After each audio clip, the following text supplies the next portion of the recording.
What do you remember how much your tuition cost? Tuition per pupil cost $54. It was $6 a month.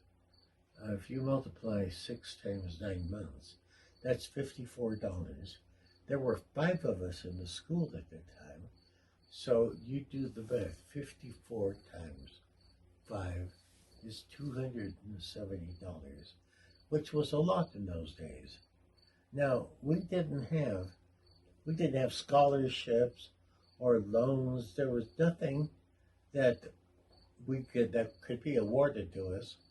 We simply either paid the money or dropped out of school. A lot of people did, or borrowed the money. But one time Tata, who worked kind of like on the way to school, the Ford Garages on Grand, IC School was on National Avenue, very close.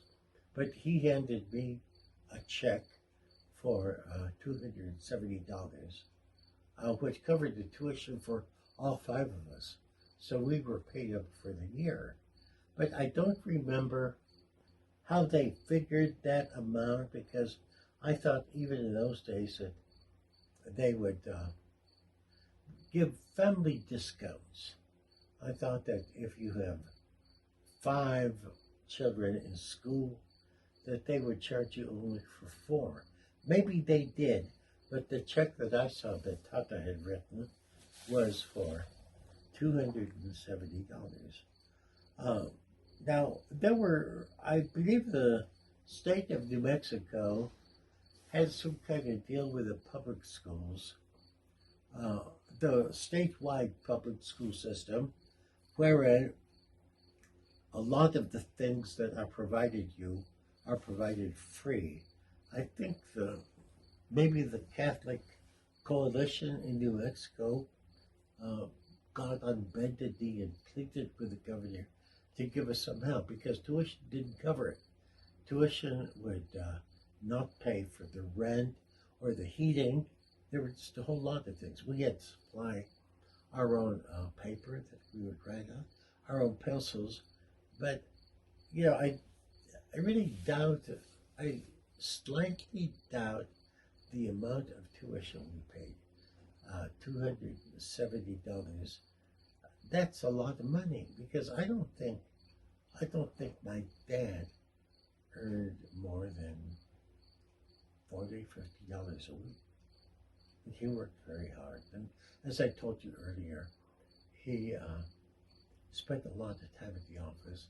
Sometimes after I sold Optics, the newspaper, I would walk home and pass right by the Ford Garage, and I'd see him there. He'd be the only one there. Only his light was illuminated, and he would be there doing homework. He kept their books. Yeah, be the bookkeeper. So it was a financial strain for them to afford to send you to Catholic school. Yes. Was there ever any talk about you going to public school so they could save the money? No, I don't think so. I think Mom would have had a fit.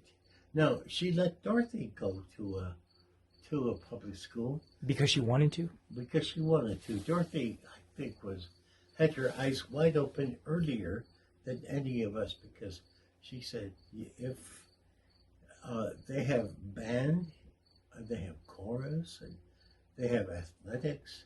Well, we had athletics on a very small scale, but she wanted to be a cheerleader, and she did all those things. Did you and Savarino weren't interested in? No, I thought we felt comfortable. Okay. Tell me about the football team. Okay, well, the football team usually had the minimum number. Like, you couldn't have a team without 11 people on the field. And there were a couple of guys on the team. They were big, but they weren't smart or strong or anything like that. And I think they were dummies. Dummies in the sense of no particular function. I didn't mean they were stupid. I certainly didn't mean that. And they would be out there kind of like run for a pass, and they would run for a pass and seldom catch the pass. And a lot of the boys went both ways. They would play offense and defense. What position did you play? I was a guard, and I didn't want to be a guard. I thought I was fast enough to be what we called either the left end or the right end. I wanted to be the right end because you're running down the right side of the field, and you're looking this way. It was easier for me to turn left than to turn right. And I caught a couple of passes, but nobody ever took me seriously. So you played both offense and defense? Yeah, for those moments, but I wasn't a regular. You were not a starter. No, I was a starter. Okay. What about clothes? Well, clothes. Ooh, that's a sore subject. Okay, but I'll tell you about clothes. I may be exaggerating or maybe lying, but not on purpose, because I believe that there's a lot of favoritism in families. My brother, Severino, was 3 years older than I. Nina, who worked at a place called the Sorority Shop on Douglas. It's now, I'm not sure they're even open anymore. My mom would work for them, and she would take home bundles of clothes to be altered. Now you couldn't buy a ready to wear pair of pants. All of them had been gone over with pinking shears. Well, they're kind of like jagged.